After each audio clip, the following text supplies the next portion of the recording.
The gunshot that rang out across the dusty Wyoming plains wasn't what made Mitchell Crawford rein in his horse that scorching afternoon in July of 1876, but rather the eerie silence that followed. He had been riding for 3 days straight from Cheyenne, heading toward his small ranch outside Lusk with supplies and a bone-deep weariness that made every mile feel like 10. The sun beat down mercilessly on the back of his neck, and his throat felt like sandpaper, despite the water he rationed from his canteen. Mitchell was a tall man of 26 years with sun-bronzed skin and eyes the color of storm clouds, lean and hardened from years of working cattle and breaking horses. He pulled his hat lower against the glare and listened. Nothing moved in the vast expanse of sagebrush and yellowing grass. Even the wind seemed to hold its breath. Then he heard it, a sound so faint he almost missed it, a whimper, human and desperate. Mitchell's hand instinctively went to the rifle in his saddle holster as he urged his bay gelding forward, scanning the landscape for any sign of an ambush or trouble. What he found instead made his chest tighten with something between anger and profound sadness. Huddled against a cluster of rocks maybe 50 yards off the main trail was a woman, her dress torn and filthy, her dark hair matted and falling loose from what might have once been a respectable bun. She was doubled over, arms wrapped around her middle, and even from this distance Mitchell could see she was trembling. His first thought was that she'd been shot, but as he drew closer and dismounted, leading his horse by the reins, he realized the gunshot had likely been from someone hunting or perhaps scaring off a predator. The woman looked up at his approach, and Mitchell felt his breath catch. Her face was gaunt, cheekbones sharp beneath skin that had been burned by the sun and streaked with dirt. But it was her eyes that stopped him cold, wide and green as spring grass, filled with a terror so complete that she pressed herself harder against the rocks as if trying to disappear into them. She couldn't have been more than 22 or 23, and she looked like she hadn't eaten in days, maybe longer. "Madam," Mitchell said softly, stopping a respectful distance away and holding his hands where she could see them. "I'm not going to hurt you. My name is Mitchell Crawford. I have a ranch not far from here. Can you tell me your name?" The woman's lips moved, but no sound came out. Her eyes darted past him to his horse, to the open plains beyond, searching for something or someone. Mitchell followed her gaze but saw nothing except the endless rolling land and the dark line of hills in the distance. "Are you hurt?" he tried again, keeping his voice gentle and low like he would with a spooked horse. "Do you need water?" At the mention of water, something flickered in those green eyes, a desperate hunger that made Mitchell move immediately. He pulled his canteen from his saddle and walked slowly forward, crouching down when he was close enough to hand it to her.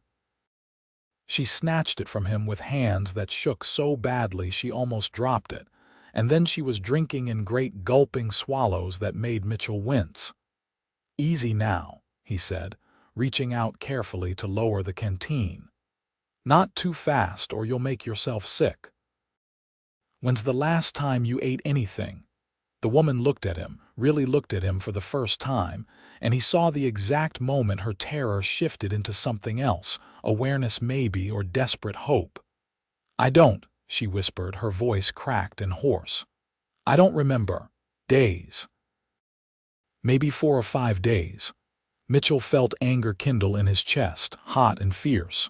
"What happened to you? Where's your family, your husband?" "Dead," she said flatly, and the words seemed to take the last of her strength. "They're all dead. The wagon caught fire. My parents, my younger brother.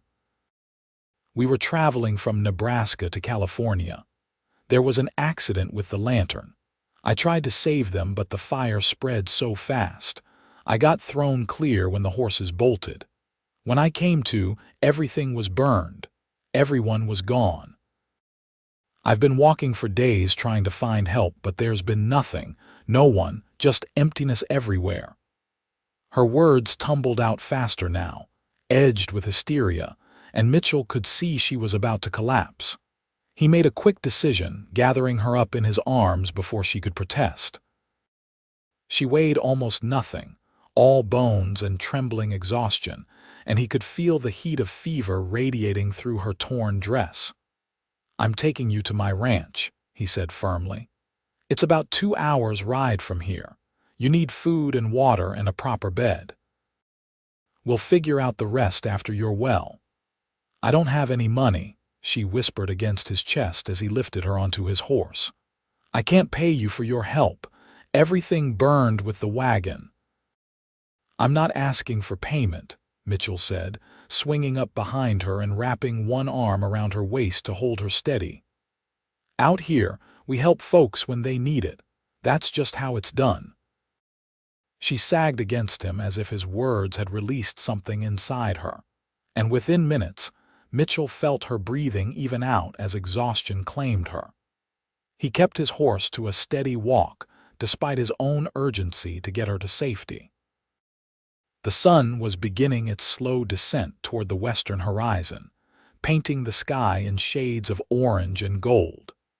Mitchell had made this ride hundreds of times, but today, every mile seemed to stretch on forever while the woman in his arms grew hotter with fever. By the time his ranch came into view, a modest collection of buildings clustered around a good well and flanked by corrals holding a dozen horses. The sky had deepened to purple, and the first stars were appearing. Mitchell's nearest neighbor was 5 miles away, and he'd never been more grateful for the isolation than he was in that moment. He could tend to this woman without the whole town of Lusk gossiping about her situation before she was strong enough to face questions. He carried her directly into his small ranch house, laying her carefully on his own bed since it was the only one in the place. The house was simple but well built. 2 rooms with a stone fireplace, plank floors he kept swept clean, and windows that let in good light during the day. Mitchell lit several lamps and then stood looking down at the woman, trying to decide what to do first. Food, he decided. She needed food more than anything else. He started a fire in the stove and put on water to boil, then began assembling ingredients for a simple broth: onions and potatoes, and some dried beef from his stores. Nothing too rich or heavy that might upset her empty stomach. While the pot simmered, he fetched clean cloths and more water, warming it near the fire. The woman stirred as he approached the bed, her eyes opening with a start and that same wild terror flooding back until she focused on his face. "You're safe," Mitchell said quietly. "You're at my ranch. I'm making you some food." "What's your name again?" she asked, the words slurring slightly with exhaustion. "Mitchell Crawford, and yours?" "Olivia," she said. "Olivia Ellis. My family called me Livy." "Well, Miss Ellis, I'm going to help you sit up so you can eat something when the broth is ready. Then we need to get you cleaned up and check you for injuries. Is that all right with you?" Olivia nodded slowly, and Mitchell could see her struggling to maintain awareness, to not slip back into unconsciousness or shock. He propped her up with his pillows and a rolled blanket, then went back to tend the food. The smell of cooking seemed to revive her somewhat, and when he brought over a bowl of the steaming broth with some soft bread torn into pieces, her eyes filled with tears. "I thought I was going to die out there," she whispered. "I kept walking, but there was nothing, nowhere. I knew I couldn't last much longer." "You're not going to die," Mitchell said firmly, sitting on the edge of the bed and lifting a spoonful of broth to her lips. "I've got you now, and I'm going to make sure you get well. Can you hold the spoon yourself?" Olivia tried, but her hands shook too badly, so Mitchell fed her slowly, one careful spoonful at a time. He watched her face as she ate, seeing color begin to return to her cheeks, seeing the terrible hollowness in her eyes start to recede just a fraction. She ate half the bowl before she couldn't manage any more, and Mitchell set it aside with satisfaction. "That's a good start," he said. "Now I need to check you for injuries, make sure nothing's broken or infected. I promise I'll be respectful, but I need to see what we're dealing with." Olivia looked at him for a long moment, and Mitchell wondered what she saw: a stranger who'd found her dying in the wilderness, a man she had no reason to trust yet had no choice but to rely on. Finally, she nodded. "I trust you," she said simply. "You could have left me out there or done worse." "You didn't, so I trust you." Those words hit Mitchell harder than he expected, settling somewhere deep in his chest with unexpected weight. He'd always considered himself a decent man, someone who did right by others because that's how he was raised. But having this woman's trust given so freely and completely made him determined to be worthy of it. He checked her over as gently as possible, finding cuts and bruises on her arms and legs, blisters on her feet that had been rubbed raw from walking, and what looked like burns on her hands, probably from trying to fight the fire that killed her family. Nothing appeared broken, but the fever worried him. He bathed her face and hands with warm water, seeing her relax slightly at the careful touch. "I'm going to step outside while you get changed," Mitchell said, producing one of his own shirts and some clean, long underwear that would serve as a nightdress. "These will be big on you, but they're clean and soft. Can you manage on your own, or do you need help?" "I can manage," Olivia said, though her voice was weak. "Thank you, Mr. Crawford, for everything." "Just Mitchell," he corrected, then left her alone to change. He stood on his porch in the cool night air, listening to the horses moving in the corrals and the distant yip of coyotes. The stars were brilliant overhead, the Milky Way a river of light across the black sky. Mitchell had lived alone on this ranch for 4 years now, ever since he'd saved enough money working cattle drives to buy the land and start building his own herd. He liked the solitude most days, liked the simplicity of working with horses and cattle, of depending on his own strength and skills. But standing there in the darkness, knowing there was someone inside his house who needed him, who had no one else in the world now, Mitchell felt something shift inside his chest. He'd been alone by choice, focused on building something solid and lasting.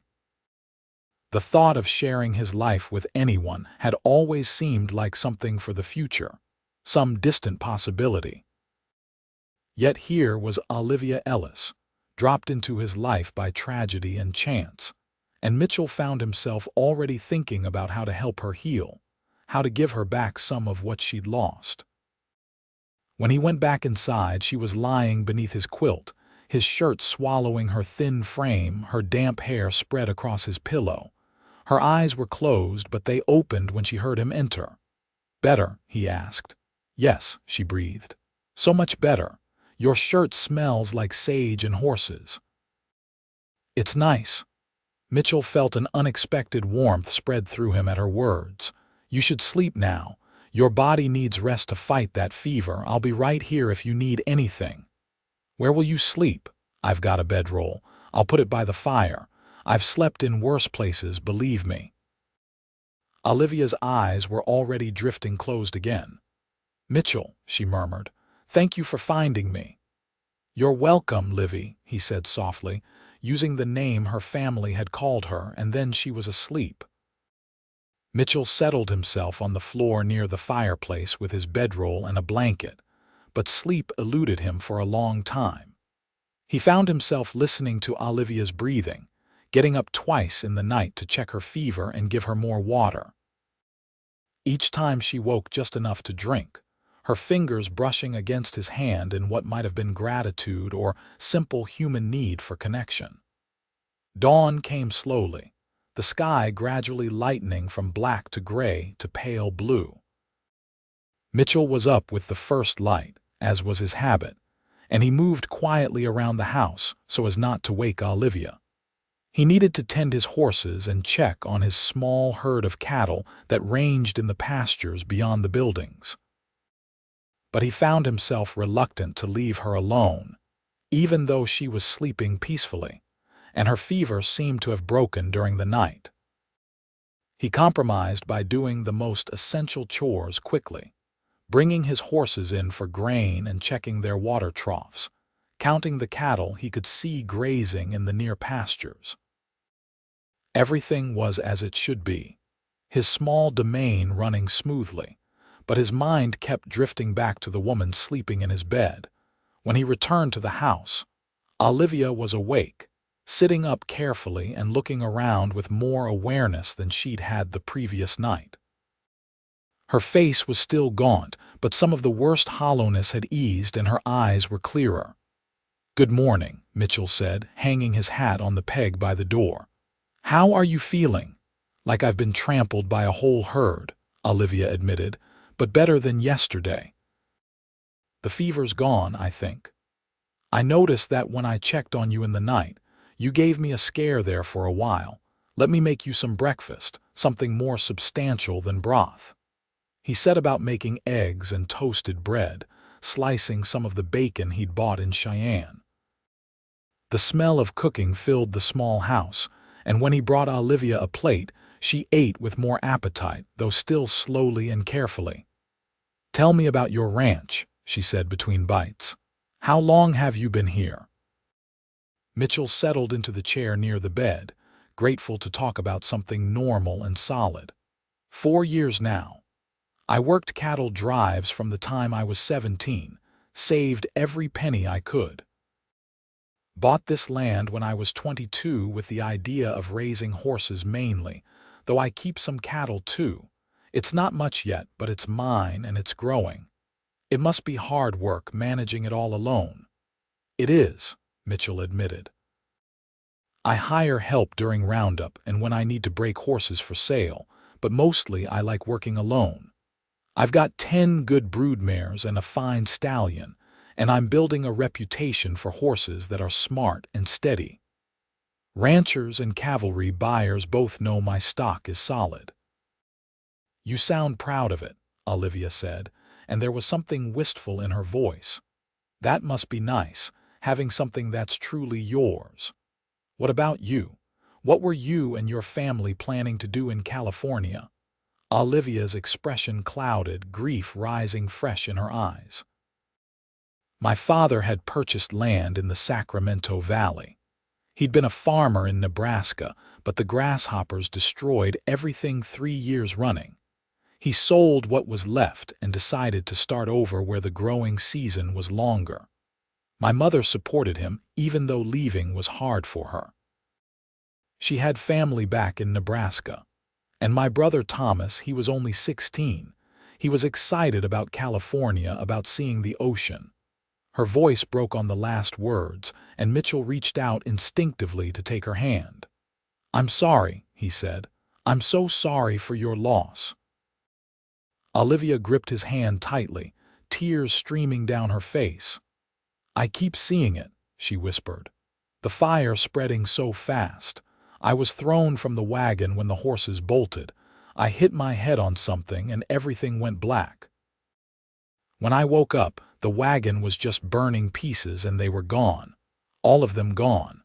I tried to find them, but there was nothing I could do, so I started walking. I just walked because I didn't know what else to do." Mitchell moved to sit on the edge of the bed, keeping hold of her hand. "You survived," he said firmly. "That's what they would have wanted. You survived and you're going to heal and you're going to live, Livy. That's not nothing." She looked up at him through her tears, and Mitchell saw something shift in her expression, a kind of desperate hope mixed with exhaustion and grief. "I don't know how," she said. "I don't know how to live when everything is gone. I have nothing. No family, no money, no possessions except the clothes that were on my back, and those are ruined. I'm completely alone." "You're not alone," Mitchell heard himself say. "You have me now. I know we just met and you don't know anything about me really, but out here, that's how it works sometimes." People help each other because that's the only way any of us survive. You can stay here as long as you need to. I have plenty of food and space. We'll figure out the rest as we go." Olivia searched his face as if looking for some sign of deception or ulterior motive, but Mitchell met her gaze steadily. He meant every word. Something about this woman had gotten under his skin from the moment he found her, something beyond simple compassion for someone in need. He wanted to help her heal, wanted to see life return to those green eyes, wanted to know who she was beneath the grief and trauma. "Why would you do that?" Olivia asked. "You don't know me. I could be anyone." "I know you've lost everything and you're trying to survive," Mitchell said. "I know you're scared and hurting and you need help. That's enough for me. As for why, well, I guess I believe people should help each other when they can. My parents taught me that before they passed. We're not much good in this world if we can't show kindness when it's needed." Fresh tears spilled down Olivia's cheeks, but these seemed different, tears of relief rather than pure grief. "I don't know how to thank you." "You don't need to thank me. Just focus on getting well and strong again. The rest will sort itself out." Over the following days, Mitchell watched Olivia slowly come back to life. The first few days she mostly slept, her body demanding rest to recover from starvation and exposure.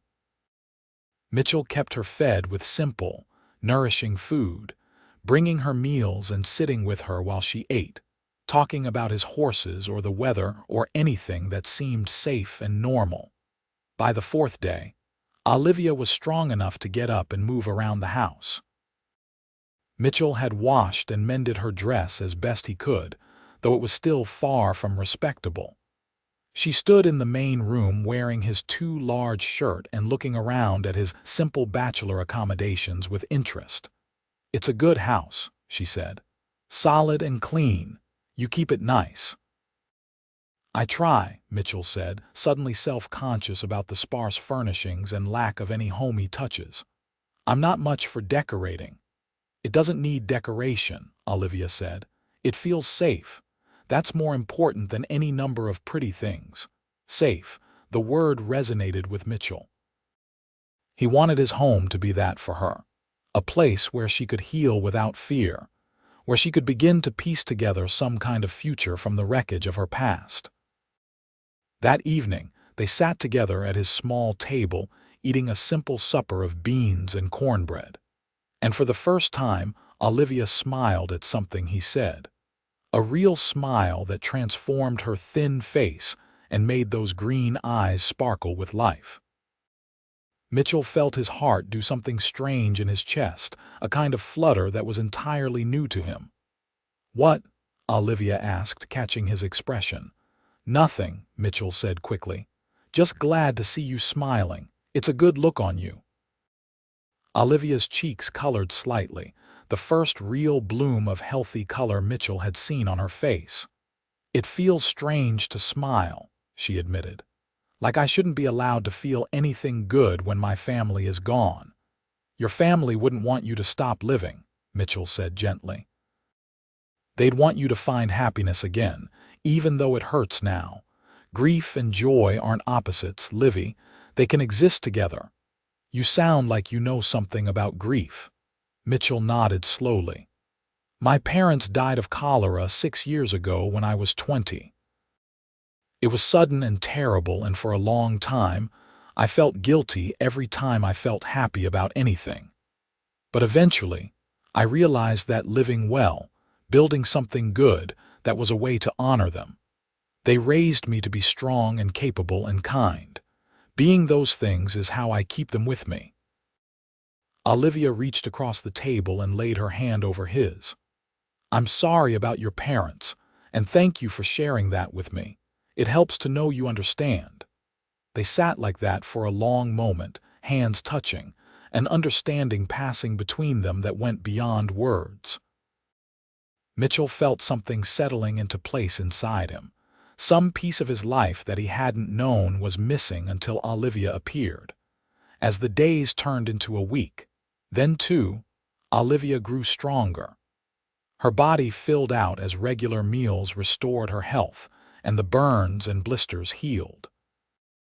Mitchell found himself increasingly aware of her presence in his home.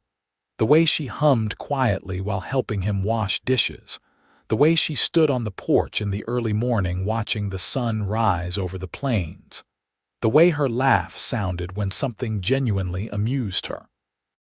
For her part, Olivia began taking on tasks around the house without being asked, cooking meals and tidying and mending Mitchell's worn work clothes. She seemed to need to contribute, to have some purpose beyond simply recovering, and Mitchell let her find her way, understanding that she was rebuilding her sense of self through these small domestic acts. One afternoon, Mitchell came in from working with a particularly stubborn young horse to find Olivia standing at his small stove, sleeves rolled up, making bread. Her hair was tied back with a piece of string, and there was flour on her cheeks. She looked up when he entered and smiled, a full, genuine smile that hit Mitchell like a physical blow. "I thought I'd make something special," she said. "You've been feeding me from your stores for 2 weeks now. The least I can do is bake bread." "You don't have to do anything, Livy," Mitchell said, but his protest was half-hearted. The truth was, he liked seeing her moving confidently around his kitchen, liked coming home to the smell of baking bread and finding her there. "I want to," Olivia said simply. "I need to feel useful, Mitchell. You've been so generous and kind, and I have to do something to repay that." "You being here is enough," Mitchell said before he could stop himself. Olivia stilled, turning to look at him with an expression he couldn't quite read. "What do you mean?" Mitchell removed his hat and ran a hand through his hair, suddenly nervous. "I just mean it's nice having someone here. The house feels different with you in it. Better. More like a home than just a place to sleep between work." "Oh," Olivia said softly, and a slow blush crept up her neck. "I feel the same way. You've given me more than shelter, Mitchell. You've given me a reason to keep going when I didn't think I had one." They stood looking at each other across the small room, something unspoken but powerful stretching between them. Mitchell wanted to cross the space between them, wanted to take her in his arms and tell her what was growing in his heart, but it seemed too soon, too presumptuous. She was still healing, still grieving her family. Whatever this was between them needed time to develop properly. As if reading his thoughts, Olivia turned back to her bread dough, kneading it with steady, practiced movements. "Tell me about your horses," she said, and Mitchell recognized the deflection for what it was, a retreat to safer ground. He spent the rest of the afternoon talking about his breeding program while helping her around the kitchen, telling her about each of his mares and their particular personalities, about the bloodlines he was working to establish, about his dreams of expanding the ranch. Olivia listened with genuine interest, asking questions that showed she understood more about horses than he'd expected. "My father kept horses in Nebraska," she explained. "Draft horses for the farm work, but also a couple of saddle horses. I learned to ride when I was young. I used to help him train the young ones." "Would you like to see mine?" Mitchell asked. "I could take you out to the corrals tomorrow if you're feeling up to it." Olivia's face lit up. "I'd love that." The next morning dawned clear and mild, perfect weather for showing off his stock. Mitchell helped Olivia up onto the top rail of the corral fence, and she sat there watching as he moved among his horses, introducing each one by name and lineage. The animals responded to his voice and touch with obvious trust, and Mitchell found himself showing off a bit, demonstrating how well trained they were. "This is Lady," he said, running his hand along a pretty sorrel mare's neck. "She's my best brood mare, produces foals with excellent temperaments every time. And that big gray over there is Thunder, my stallion. He came from cavalry stock originally, but he's got the steadiest disposition I've ever seen in a breeding stud."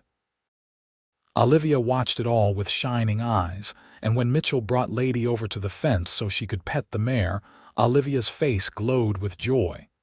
"She's beautiful," she breathed. "They all are. You should be so proud of what you've built here." "I am," Mitchell admitted. "But it's a lot of work for one person. I've been thinking about hiring regular help, someone who could live in the bunkhouse I've been meaning to build and help with the day-to-day work." "Or a wife," Olivia said quietly, not looking at him. "You could marry. Then you'd have help and companionship both." Mitchell's heart started beating harder. "I suppose I could," he said carefully. "Never seemed like the right time before. And I'd need to find someone who wanted this kind of life. Someone who understood that ranching is hard work and long hours, and sometimes more failure than success. Someone who wasn't afraid of hard work," Olivia said, "and who appreciated what you're building here. Someone who could see past the rough edges to the goodness underneath." "Someone like that," Mitchell agreed, moving to stand beside the fence post where she sat. "Someone exactly like that." Olivia finally looked down at him, and Mitchell saw his own feelings reflected in her eyes, hope and fear and longing all mixed together. "Mitchell," she began, then stopped, seeming to struggle for words. "I know it's only been 2 weeks," Mitchell said. "I know you're still healing and grieving and finding your feet again. But I need you to know, Livy, that these have been the best 2 weeks I can remember. Having you here, talking with you, watching you get stronger, it's made me realize how lonely I've been. How much I want to share this life I'm building with someone, with you specifically." "I'm a burden," Olivia whispered. "I have nothing to bring to a marriage. No dowry, no possessions, no family connections, just myself and a lot of grief." "You bring yourself," Mitchell said firmly. "That's more than enough, Livy. You're strong and kind and smart. You know horses and farming. You make the house feel like a home just by being in it. And you've been through hell and come out the other side with your goodness intact. That's not nothing. That's everything." Tears were streaming down Olivia's face now. "I don't want you to feel obligated," she said. "I don't want you to offer marriage just because you feel sorry for me or because you think it's the right thing to do." Mitchell reached up and took her hands in his, holding them firmly. "I'm not offering out of obligation. I'm offering because I'm falling in love with you, Olivia Ellis. I know it's fast and probably too soon, but that doesn't make it less true. I want you to stay here not as my guest but as my wife, as my partner in building this ranch into something lasting. I want to wake up every morning and see you in my kitchen. I want to teach you everything I know about horses and learn everything you can teach me. I want to give you back some of what you lost, a family, a home, a future." Olivia was shaking now, but she gripped his hands tightly. "I'm falling in love with you too," she admitted. "From the first moment you gave me water and didn't hurt me when you could have. The way you fed me so gently, the way you respected my grief while also helping me see past it. You've been feeding my body and my soul, Mitchell Crawford, and I don't want to leave. I want to stay here with you and build this life together." "Is that a yes?" Mitchell asked, hardly daring to breathe. "That's a yes," Olivia said. And then she was sliding down from the fence into his arms, and Mitchell was kissing her for the first time, tasting salt from her tears and feeling her arms go around his neck, and holding her close like she was the most precious thing in the world. When they finally pulled apart, both breathing hard, Olivia laughed, the sound pure and joyful. "I can't believe this is real," she said. "A month ago I was dying in the wilderness, and now I'm engaged to be married to the best man I've ever known." "It's real," Mitchell assured her. "And we're going to make it work, Livy. I promise you that." They spent the rest of that day talking about the future, making plans, dreaming together. Mitchell would ride into Lusk the next day and arrange for the circuit preacher to come out to the ranch whenever he next passed through, which was usually once a month or so. In the meantime, they would prepare, and Olivia would need proper clothes for the wedding.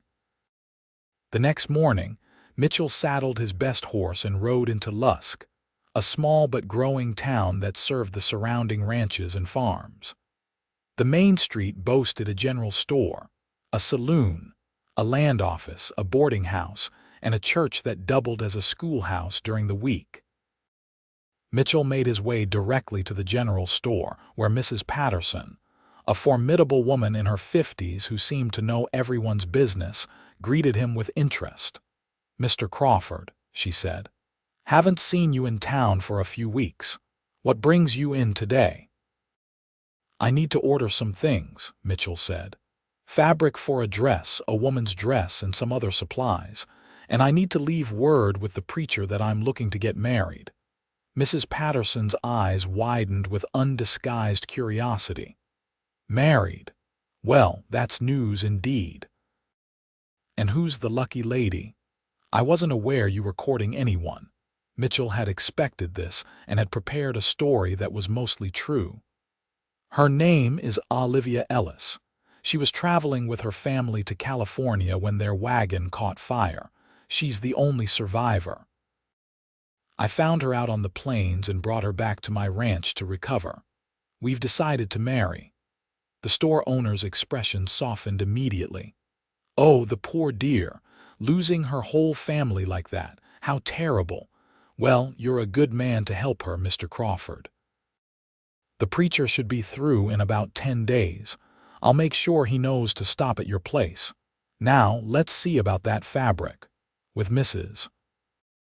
Patterson's help, Mitchell selected a length of deep blue cotton that would bring out Olivia's eyes, along with white fabric for an undergarment, and some lace trim that seemed appropriately bridal. He also bought needles and thread, a new pair of women's boots that he hoped would fit, some ribbons for her hair, and a new hat to protect her from the sun. The purchases made a significant dent in his carefully saved money, but Mitchell didn't care. Olivia deserved beautiful things after everything she'd been through. He was loading his purchases onto his horse when a voice called out behind him. "Mitchell Crawford, as I live and breathe. Heard you're getting hitched." Mitchell turned to find Tom Sanders, a neighboring rancher and one of the few men in the area Mitchell considered a friend. Tom was in his early 30s, weathered and practical, with a wife and 2 children on his own, spread about 5 miles south of Mitchell's place. "Word travels fast," Mitchell said with a wry smile. "It's a small town," Tom said, grinning. "Sarah's already pestering me to bring her by to meet your bride. She's been saying for years that you needed a good woman to settle you down." "I wasn't unsettled," Mitchell protested. "No, just alone," Tom said more seriously. "I'm happy for you, truly. Sarah heard about the fire that killed the girl's family. It's a terrible tragedy. You did right by taking her in." "I'm not marrying her out of charity," Mitchell said firmly. "I love her, Tom." "I know it seems fast, but it's real." Tom clapped him on the shoulder. "I believe you, and I'm glad. Life's too short and too hard out here to spend it alone when you've found someone who fits. Bring her by to meet Sarah and the kids once you're settled. We'd be honored to be your friends and neighbors both." The warmth in Tom's words eased something in Mitchell's chest that he hadn't realized was tense. Having the acceptance and friendship of his neighbors mattered, especially for Olivia, who would need friends and community in her new life. When Mitchell returned to the ranch that afternoon, he found Olivia outside hanging washing on the line he'd strung between 2 posts. She'd washed all his shirts and her own few things, and they snapped in the wind like flags. She looked up at his approach and smiled, shading her eyes against the sun. "Did you have a good trip to town?" "I did," Mitchell said, dismounting and pulling the parcels from his saddlebags. "I brought you some things. The preacher will be here in about 10 days. Olivia's hands flew to her mouth when she saw the fabric and other purchases. "Mitchell, this is too much. You shouldn't have spent your money like this." "It's our money now," Mitchell said, "or it will be soon enough. And you need a proper dress for our wedding and for everyday wear. I got blue because I thought it would suit you, but if you don't like it, I can exchange it." "It's perfect," Olivia said, running her fingers over the soft cotton. "It's been so long since I had anything new, thank you." That evening, Olivia began work on her wedding dress, cutting and pinning the fabric while Mitchell sat nearby mending tack. The domestic scene filled Mitchell with a contentment he'd never experienced before, a sense of rightness and completeness that made him certain he was making the right choice. "Tell me about your parents," Olivia said as she worked. "What were they like?" Mitchell set down the bridle he was repairing and leaned back in his chair, letting memories surface. "My father was a good man, steady and honest. He worked as a farrier and blacksmith, and he taught me everything about horses, how to read them, how to gentle them rather than break them. My mother was the one who taught me to read and write and do figures. She was educated, which was unusual for her time. She believed strongly that knowledge was the key to making something of yourself." "They sound wonderful," Olivia said wistfully. "I wish I could have met them." "They would have loved you," Mitchell said with certainty. "My mother especially. She always said I needed someone with spirit and strength to match my stubbornness." Olivia laughed. "You don't seem that stubborn to me." "That's because you haven't disagreed with me about anything important yet," Mitchell teased. "What about your parents? What were they like?" Olivia's smile faded somewhat, but she answered, her voice soft with memory. "My father was a dreamer, always believing the next season would be better, the next place would be perfect. My mother was more practical, the one who kept us fed and clothed when the dreams didn't pan out, but she supported him anyway because she loved him. Thomas, my brother, he was caught between them, practical like mother but with father's optimism. He would have made a good farmer in California. They died pursuing a better life for all of you," Mitchell said. "That's not a small thing. Their dream doesn't have to die with them, Livy. We can make a good life here, the kind of life they wanted for you." "I know," Olivia said, blinking back tears. "That's what I'm trying to do, honor their memory by living well, by being happy, by building something lasting with you." The 10 days before the preacher arrived passed in a blur of preparation and growing intimacy. Mitchell found himself sharing stories and dreams with Olivia that he'd never told anyone, and she opened up to him in return, revealing her fears and hopes and the complicated grief she carried. They worked together during the days, Olivia helping with lighter chores around the ranch while Mitchell handled the heavy work with the horses and cattle. In the evenings, they sat together on the porch watching the sun set, talking or simply being comfortable in each other's presence. Mitchell noticed how Olivia came alive around the horses, how gentle and confident she was with them, despite being out of practice. He began teaching her his methods for training, and she proved to be a natural, reading the animal's moods and responding with exactly the right amount of firmness and gentleness. "You could help me train horses for sale," Mitchell said one afternoon, watching her work with a young mare on a long lead line. "You're good at this, Livy, really good." "I'd like that," Olivia said, her face flushed with pleasure and exertion. "I'd like to be a real partner in the ranch, not just the woman who cooks and cleans." "You'll be both," Mitchell said. "We'll work together on everything. That's what partners do." The morning of the wedding dawned clear and beautiful, with a sky so blue it almost hurt to look at. Olivia had finished her dress the night before, and she'd made Mitchell promise not to see it until the ceremony. Mitchell spent the morning nervously tidying the already clean house and checking his appearance multiple times in the small mirror he kept for shaving. The preacher arrived right on time, a thin man in his 50s named Reverend Martin, who traveled a circuit of ranches and small settlements performing marriages, baptisms, and funerals as needed. He'd brought his wife along, a plump, cheerful woman named Dorothy, who immediately went to help Olivia prepare while the men waited outside. Tom Sanders and his family arrived shortly after, bringing with them a beautiful cake that Sarah had made and flowers picked from her garden. The children, a boy of 8 and a girl of 6, ran around the yard excitedly while the adults set up for the ceremony. "You look nervous," Tom observed, grinning at Mitchell. "I am," Mitchell admitted. "I want everything to be perfect for her." "It will be," Tom assured him. "Love makes everything perfect, even when it's not."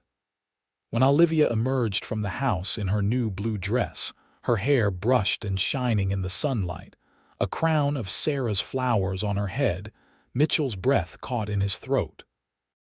She was beautiful, truly beautiful, but more than that, she was radiant with happiness. The haunted look that had shadowed her eyes when he first found her was gone, replaced by hope and love. The ceremony was simple but deeply felt. They stood together under the vast Wyoming sky while Reverend Martin spoke about love and commitment, about the bonds of marriage and the promises they were making to each other. When it came time for vows, Mitchell looked into Olivia's green eyes and spoke from his heart. "Olivia, I promise to stand by you through whatever comes, good or bad. I promise to cherish you and respect you and work with you to build a life we can both be proud of.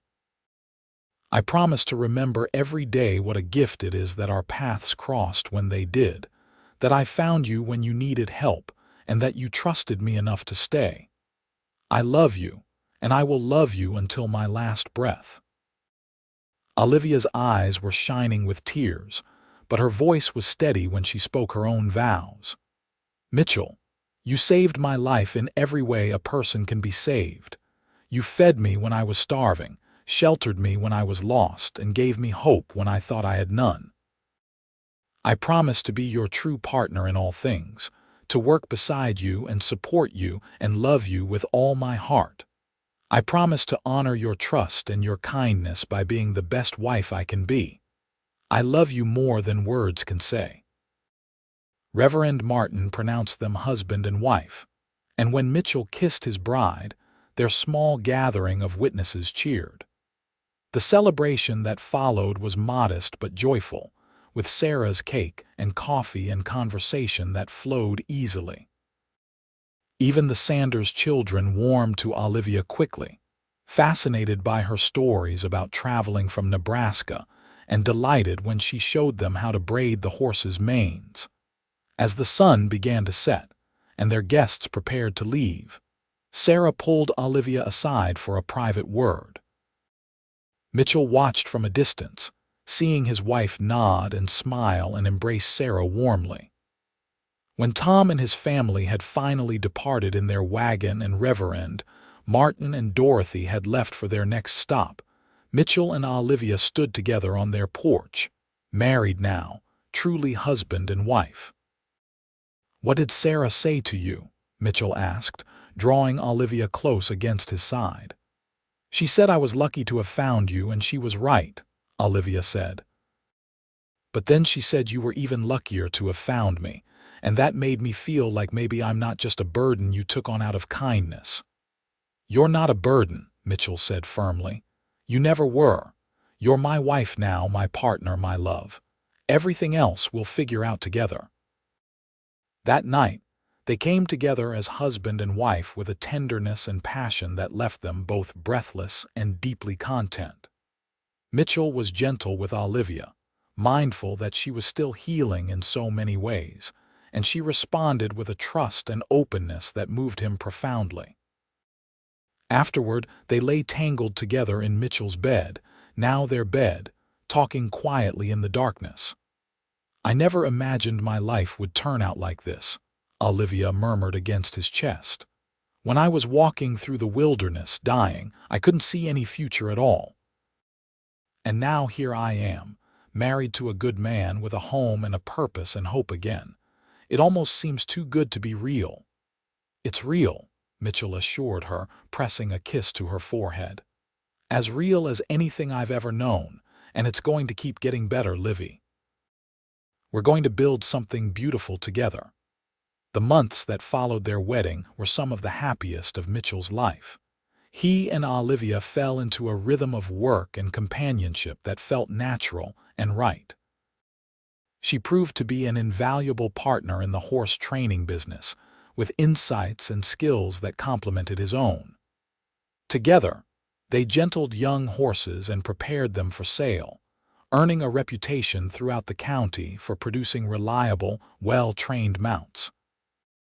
Olivia also transformed the house into a true home, adding small touches that made the space warm and welcoming.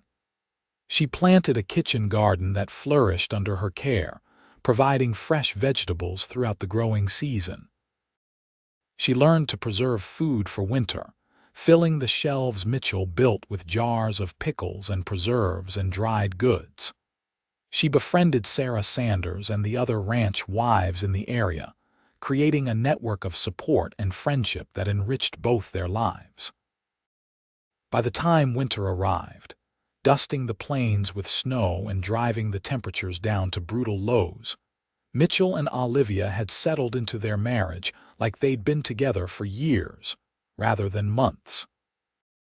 They spent the long winter evenings by the fire, Olivia sewing or knitting while Mitchell read aloud from the books he ordered from back east, or simply talking about their plans for the ranch's expansion. "I want to increase the herd," Mitchell said one night in January, the wind howling outside while they sat warm and comfortable inside.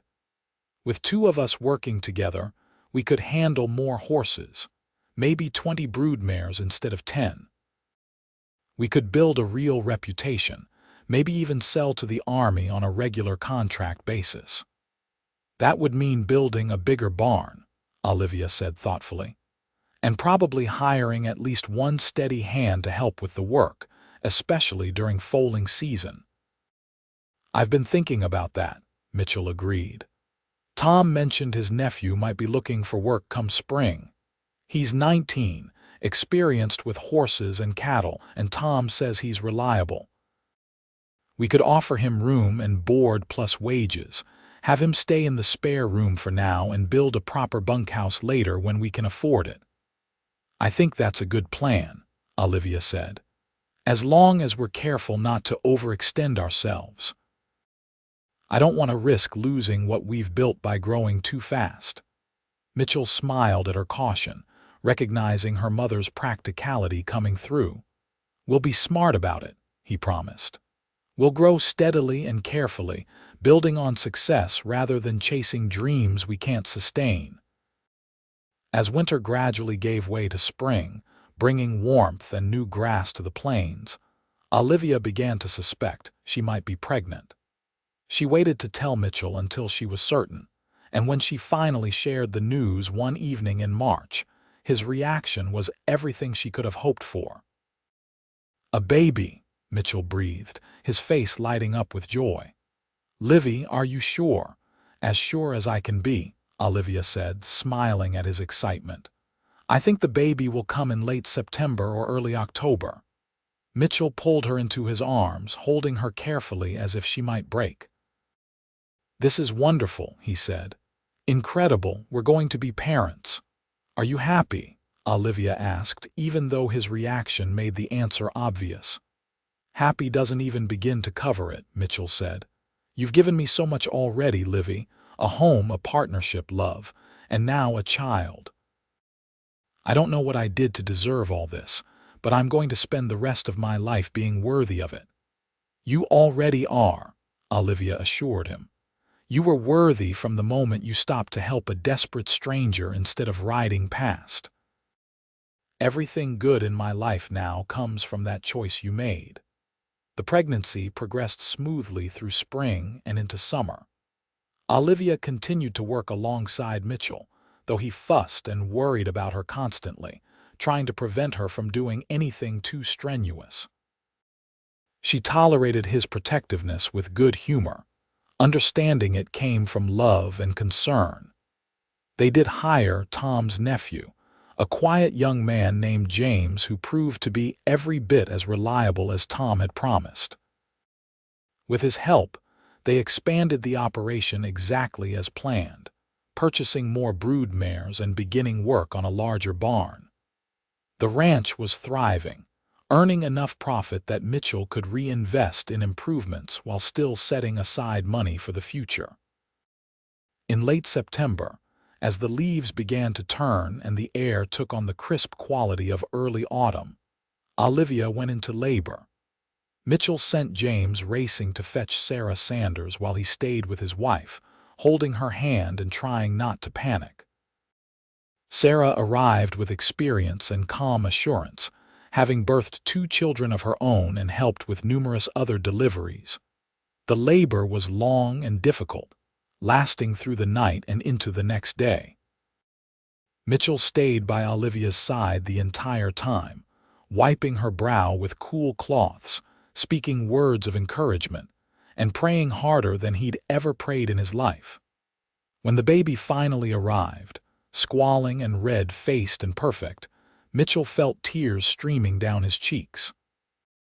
"It's a boy," Sarah announced, wrapping the infant in a clean blanket and placing him in Olivia's arms. "A healthy, strong boy." Olivia looked down at her son with an expression of such profound love and wonder that Mitchell felt his heart expand impossibly in his chest. "Hello, little one," she whispered. "Welcome to the world. What will you name him?" Sarah asked, beginning the work of cleaning up while giving the new parents a moment with their son. Mitchell and Olivia looked at each other, and understanding passed between them without words. "Thomas," Olivia said. "We'll name him Thomas after my brother." "Thomas Crawford," Mitchell said, gently touching his son's tiny fist. "It's perfect." The weeks following Thomas's birth were exhausting and exhilarating in equal measure.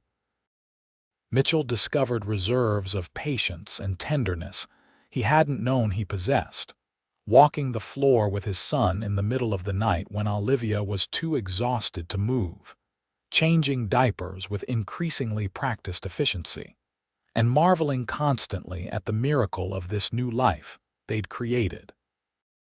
Olivia recovered well from the birth, her strength returning gradually as she adapted to motherhood. She nursed Thomas with a peaceful contentment that made Mitchell fall even more deeply in love with her. Watching her with their son, singing soft lullabies and stroking his dark hair, Mitchell felt complete in a way he'd never imagined possible. "I was thinking," Olivia said one evening when Thomas was about 2 months old, "that we should write to my aunt in Nebraska. She was my mother's sister. I want her to know that I survived, that I'm well and married with a child. She was very close to my mother. She deserves to know what happened and that something good came from the tragedy." "That's a wonderful idea," Mitchell agreed. "We'll write the letter together, and I'll post it next time I go to Lusk. Maybe she could come visit sometime, meet Thomas and see that you're happy and settled." They composed the letter carefully, Mitchell writing while Olivia dictated, telling the story of the fire and her rescue and the life she'd built with Mitchell. Olivia's hand shook when she signed her name at the bottom, knowing that this would bring her aunt pain even as it brought relief to know Olivia had survived. The reply came 2 months later, a thick envelope full of her aunt's grief and joy mixed together. Aunt Martha wrote that she'd been devastated to learn of her sister's death, but profoundly grateful that Olivia had survived and found happiness. She enclosed photographs of the family Olivia had left behind in Nebraska and expressed hope that they might meet someday, though the journey was long and difficult for a woman her age.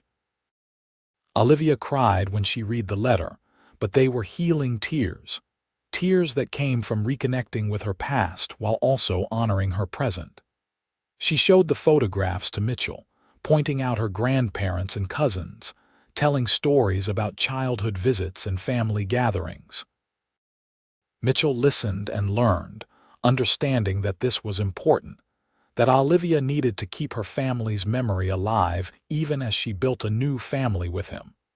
The years passed, marked by the changing seasons and the steady growth of both their family and their ranch. Thomas grew into a bright, curious child who followed his father everywhere, learning about horses and cattle from the time he could walk.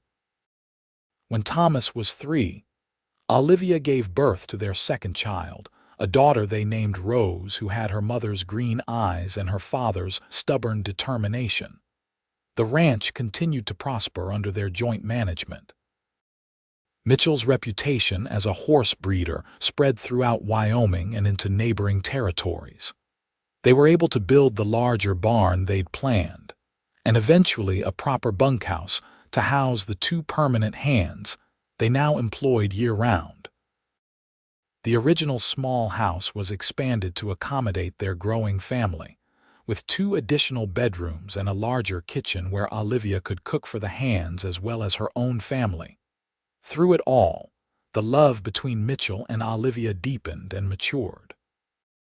The desperate gratitude and swift passion of their early days together evolved into something richer and more complex, a partnership built on respect and shared purpose as much as romantic love.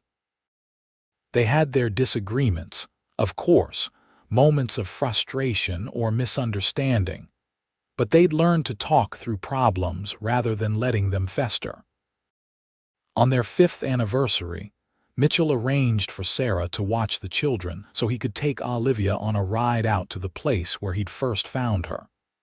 They hadn't returned to that spot since that fateful day, but Mitchell felt it was important to acknowledge where their story began.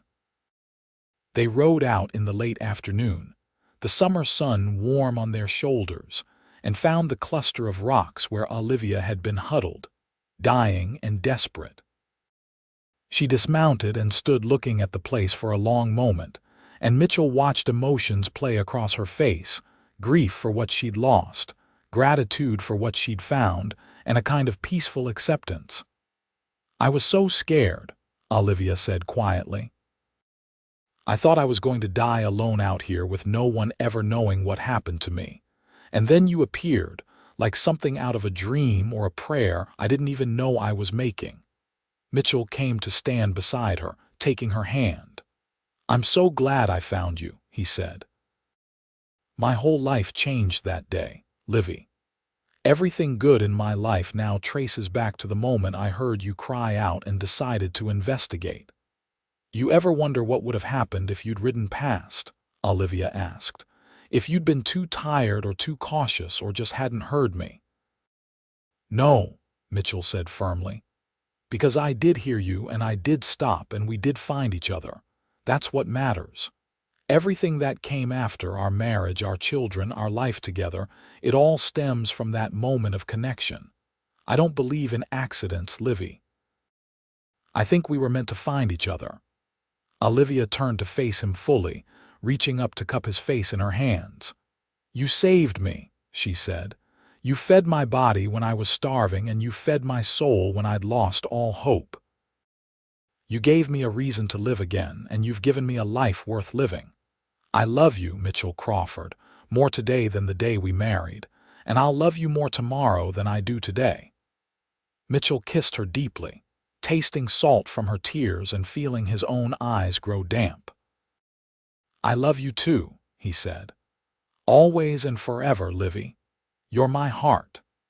They stood there together as the sun began to set, painting the sky in brilliant shades of orange and pink and gold, 2 people who'd found each other in the wilderness and built something beautiful from tragedy and chance. The vast Wyoming plains stretched out around them, wild and harsh and starkly beautiful, the same landscape that had nearly claimed Olivia's life, but had instead become the foundation of their shared future. When they finally rode back to the ranch as twilight fell, they could see the warm glow of lamplight in the windows of their home, could hear the distant sounds of their children's laughter as they played with Sarah's kids. Mitchell's horses moved peacefully in their corrals, well fed and content, the product of years of careful breeding and training. The barn stood solid and strong against the darkening sky, full of hay for the coming winter and equipment maintained with pride. This was what they'd built together, Mitchell thought as they rode into the yard. A home, a family, a legacy that would continue long after they were gone. Thomas and Rose would grow up here, learning the value of hard work and the rewards of dedication. They'd learn about horses and cattle and the land itself, and they'd learn about love from watching their parents' example. The next several years brought both challenges and triumphs. A harsh winter in Thomas's 6th year killed several head of cattle, testing their resilience and their financial reserves. Mitchell broke his leg falling from a particularly spirited young stallion, spending 6 frustrating weeks laid up, while Olivia and their hands kept the ranch running.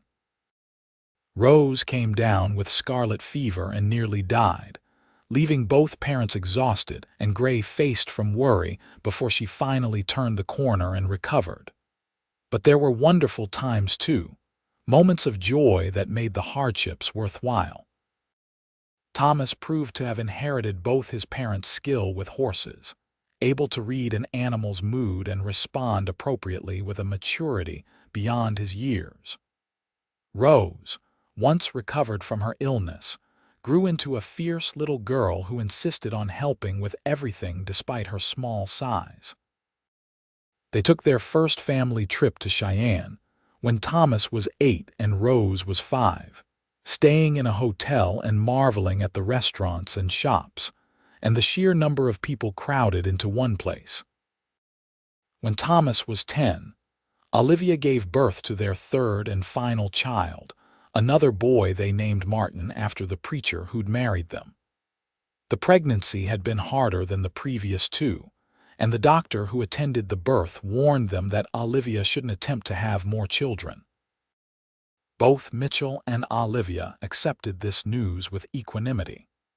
3 healthy children were more than they dared to hope for in those early days when they were just beginning their life together. Martin proved to be a happy, easy-going child who adored his older siblings and followed them around devotedly. Thomas took his role as big brother seriously, watching over both Rose and Martin with a protectiveness that reminded Olivia of how Mitchell had watched over her in those early days after he'd found her. The ranch continued to grow and prosper.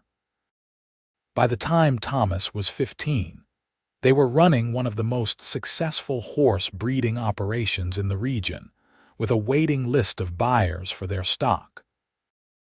Mitchell had fulfilled his dream of securing regular contracts with the Army, providing cavalry mounts that were known for their intelligence and reliability. He'd also begun breeding draft horses to meet the needs of farmers and freight companies, diversifying their income and ensuring greater stability.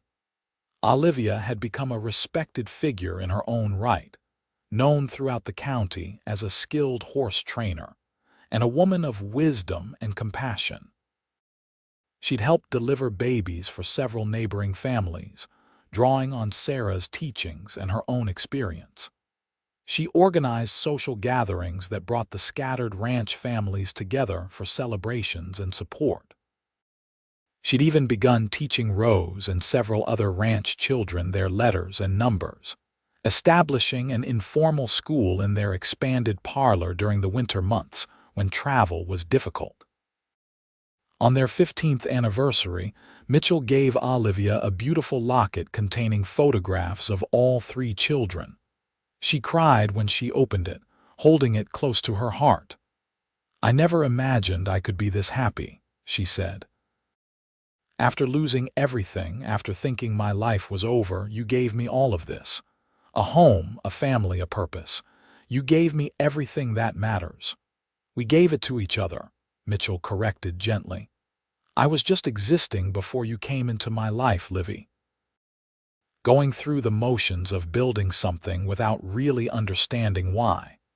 You gave me purpose too, a reason to build that went beyond just proving I could.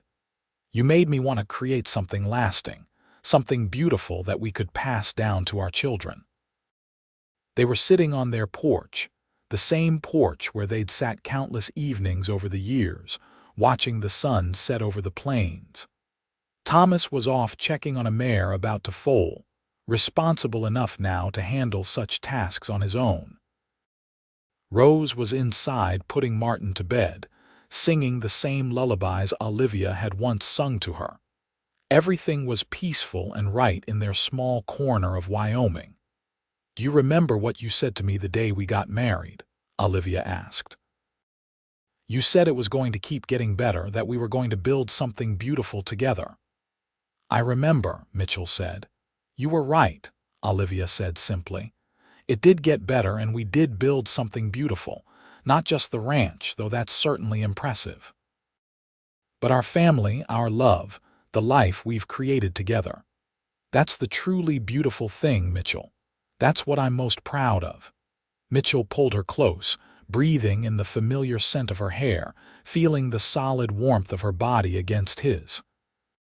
15 years of marriage, 3 children, countless challenges overcome and triumphs celebrated, and he loved her more now than ever. She was no longer the desperate, starving woman he'd found dying in the wilderness, but she was still fundamentally the same person, strong and resilient and good-hearted. "I'm proud of it too," he said. "Proud of us, of what we've built and who we've become together. You're the best thing that ever happened to me, Livy." As the years continued to pass, Mitchell and Olivia watched their children grow into capable adults. Thomas, at 20, took over more and more of the ranch's daily management, demonstrating a natural head for business that complemented his horse skills. He'd fallen in love with a neighboring rancher's daughter, a practical girl named Emma who shared his passion for ranching, and they were planning to marry the following spring. Rose, at 17, had developed into a remarkable young woman, skilled with horses like her parents, but also interested in medicine. She'd spent time studying with the doctor in Lusk, and had announced her intention to train as a nurse, a decision both Mitchell and Olivia supported, despite knowing it meant she'd have to leave the ranch for her education. Martin, at 10, was still young enough to be forming his interests, but he showed an aptitude for mechanical things, always tinkering with equipment and finding ways to make tools work better. Mitchell suspected his youngest son might end up doing something entirely different from ranching, and that was fine too. They'd raised their children to think for themselves and pursue their own dreams. On a warm spring morning, Mitchell and Olivia rode out together to check on cattle grazing in their furthest pasture. They rode side by side, comfortable in the silence, enjoying the green flush of new grass and the wildflowers blooming across the plains. Mitchell was 50 now, his dark hair liberally threaded with gray, his face weathered by decades of sun and wind. Olivia was 47, still beautiful to him, still the woman who'd captured his heart that July day so many years ago. "Do you ever think about what would have happened if I'd made it to California?" Olivia asked suddenly. "If the fire hadn't happened, if my family had lived, if we'd made it to Sacramento and started farming there?" Mitchell considered the question seriously. "Sometimes," he admitted. "But I can't regret what happened, even though I know you lost so much. Because if it hadn't happened, we wouldn't have found each other. Our children wouldn't exist. This life we've built wouldn't exist. I can't wish for a different past when I'm so grateful for the present we have." "I feel the same way," Olivia said. "I'll always grieve my parents and brother, always wonder what life they might have lived. But I can't regret where I ended up. I can't regret you or Thomas, Rose and Martin, or any of this. It feels wrong to say that something good came from such tragedy, but it's true. We came from that tragedy, our family, our love. That has to mean something.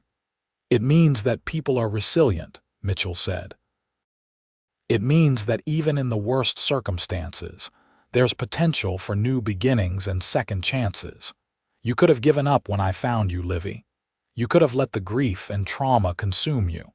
But you chose to live, to heal, to build something new. That took tremendous courage." "I had help," Olivia said, smiling at him.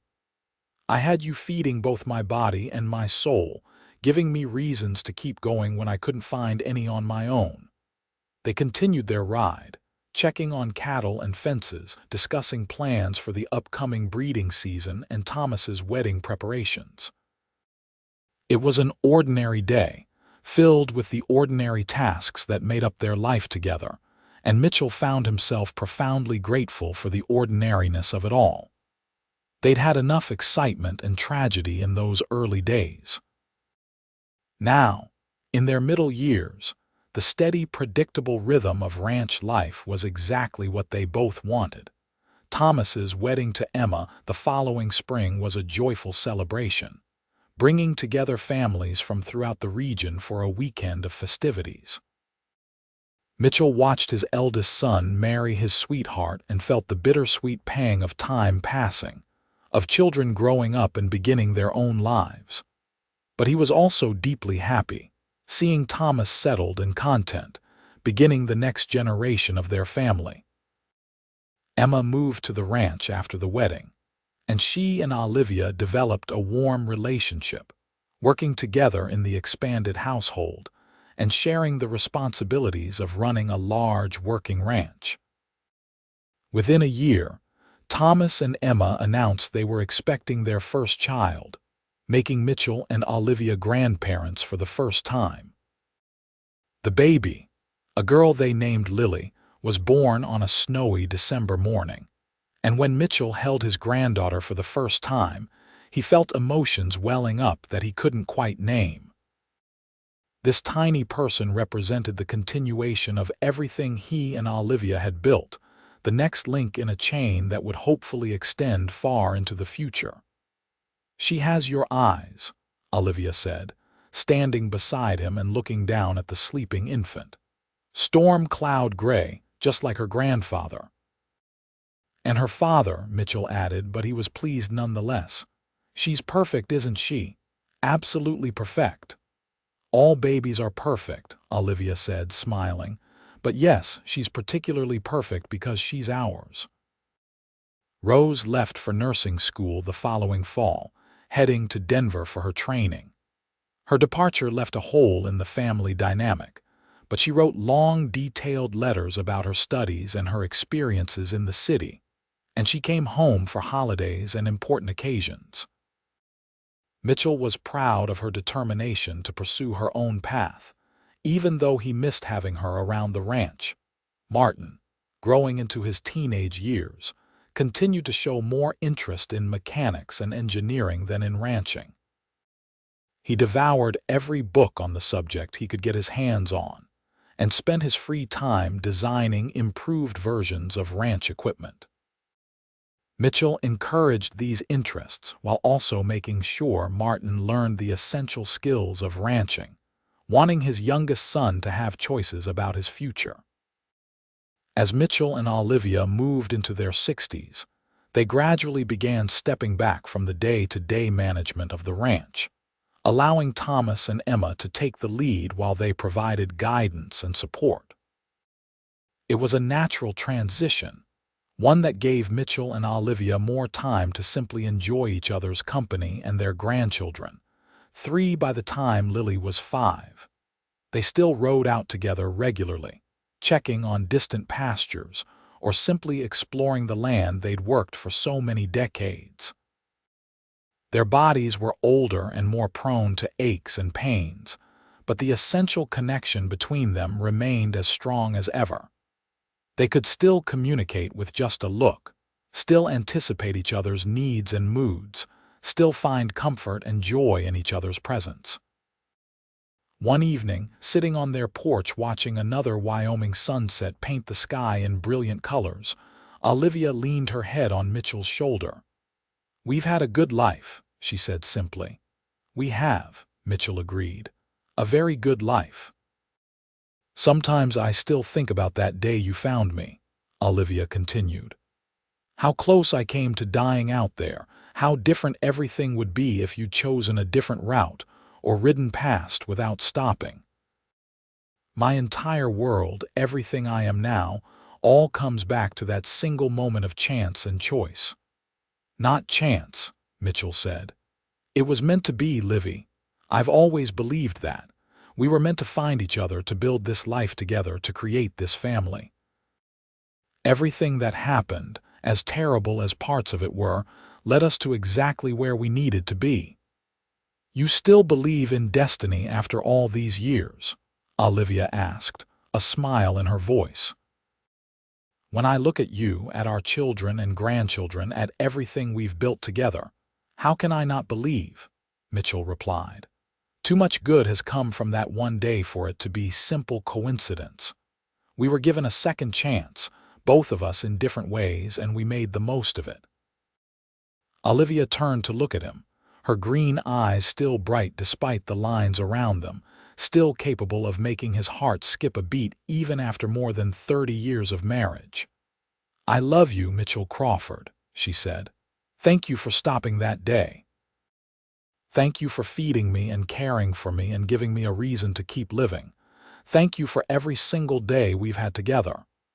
I love you too, Mitchell said, kissing her gently. Thank you for staying, for choosing this life with me, for making every day an adventure worth having. You're still the best thing that ever happened to me, Livy. You always will be. As darkness fell and stars began appearing in the vast Wyoming sky, they remained on their porch, holding hands and watching the world around them settle into nighttime quiet. Inside the house, they could hear Emma putting the grandchildren to bed, hear Thomas discussing plans for tomorrow's work with one of the hands. The sounds of family, of home, of a life well lived. Mitchell thought back to that young man he'd been at 26, riding alone across the plains with nothing but ambition and determination to keep him company. He'd been so focused on building something, on proving he could succeed on his own, that he'd never realized how empty that success would have felt without someone to share it with. Finding Olivia had changed everything, had transformed his solitary dreams into something richer and more meaningful than he could have imagined. For her part, Olivia remembered that desperate girl dying in the wilderness, thinking her life was over before it had really begun. She'd lost everything that day when the wagon burned, lost her entire family and all her dreams for the future. But from those ashes had grown something unexpected and beautiful, a new family, new dreams, a life that honored those she'd lost while also celebrating all she'd found. They sat together until the evening grew cool enough to drive them inside, then went to bed in the room they'd shared for more than 3 decades, lying close together in the darkness. Tomorrow would bring new challenges and responsibilities, but also new joys and small miracles. Their grandchildren would wake them early with demands for breakfast and stories. Thomas and Emma would consult them about ranch decisions. The horses would need tending and the cattle checking, and the 100 other tasks that made up life on a working ranch. But tonight, in this moment, Mitchell and Olivia were simply 2 people who'd found each other against all odds, who'd built a life and a love that had withstood every test. 2 people who'd fed each other's bodies and souls through decades of partnership, who'd created something lasting from tragedy and chance. "Good night, my love," Mitchell whispered into the darkness. "Good night," Olivia replied, her hand finding his beneath the quilts. "See you in the morning."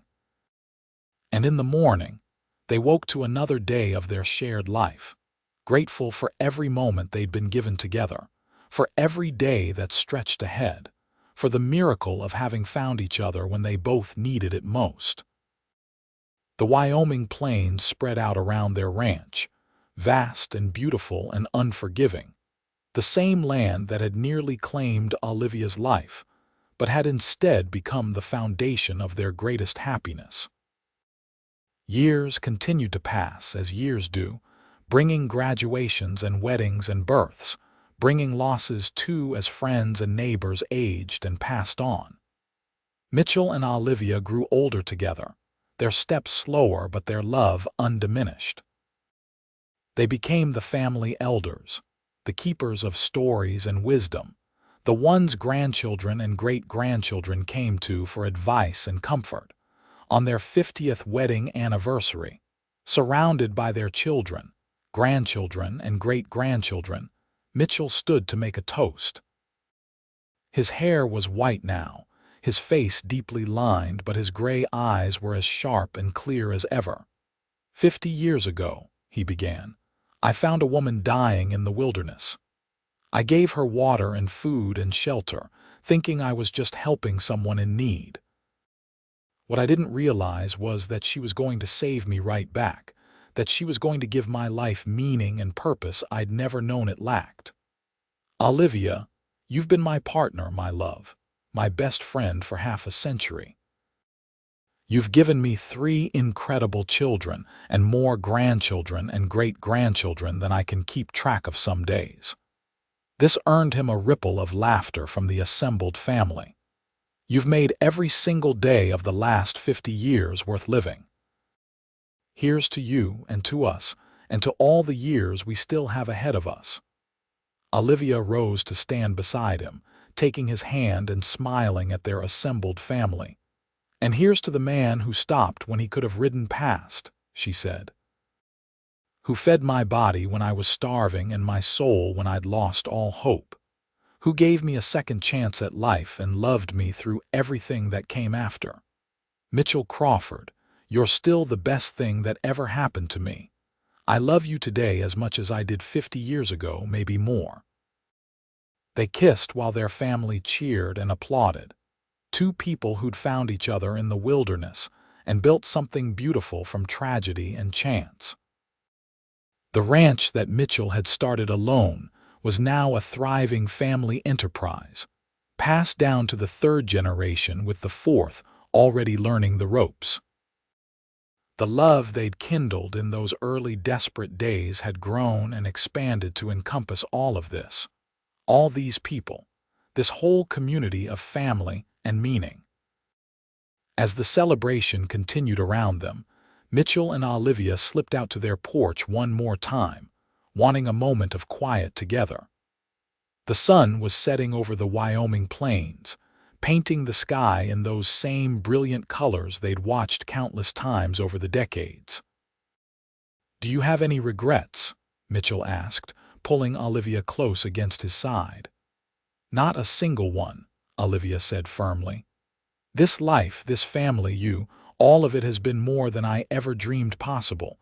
Even the hard parts were worth it because they led us here. I feel the same way, Mitchell said. Every choice I made, every step that led me to that stretch of prairie where I found you, I'd make them all again in a heartbeat. You're my everything, Livy. You always have been. They stood together as darkness fell, and their family's laughter and conversation drifted out from the house behind them. This was their legacy, Mitchell thought. Not just the ranch or the horses or the land they'd worked so hard to build up. This was their legacy, this love they'd created and nurtured through 50 years of marriage, this family that carried forward their values and dreams, this community of connection and caring that radiated out from the choice he'd made to stop and help a desperate stranger so long ago. He'd found her desperate and hungry on a July afternoon in 1876, dying alone in the wilderness with nothing but grief and despair. He'd fed her body with food and water, fed her soul with kindness and hope and eventually love. She'd done the same for him in return, filling the empty spaces in his life with joy and purpose and meaning. Together, they'd built something that would last long beyond their own lives, a testament to the power of compassion and second chances and love that could grow even from the darkest circumstances. As the last light faded from the western sky and the first stars appeared overhead, Mitchell and Olivia went back inside to rejoin their family, their celebration, their life. Hand in hand, still together after all these years, still grateful for that moment of chance and choice that had brought them together, still feeding each other's bodies and souls with the deep, abiding love they'd built together across decades of partnership and devotion. Their story had begun with tragedy and desperation, but it had become something beautiful and lasting, something worth celebrating and remembering. And as they moved among their children and grandchildren and great-grandchildren, accepting hugs and good wishes, Mitchell and Olivia knew that they'd done what they set out to do all those years ago. They'd built something beautiful together. They'd created a life worth living. They'd loved each other well and truly, from that first desperate day in the wilderness, all the way through to this golden evening surrounded by the family they'd created together. And that, Mitchell thought as he smiled at his wife across the crowded room, was exactly how their story was meant to end, not with an ending at all, but with continuation, with legacy, with love that would ripple forward through generations yet to come. They'd found each other when they both needed it most, and they'd made the very most of the gift they'd been given. That was all anyone could ask for, and more than they'd ever dared to dream.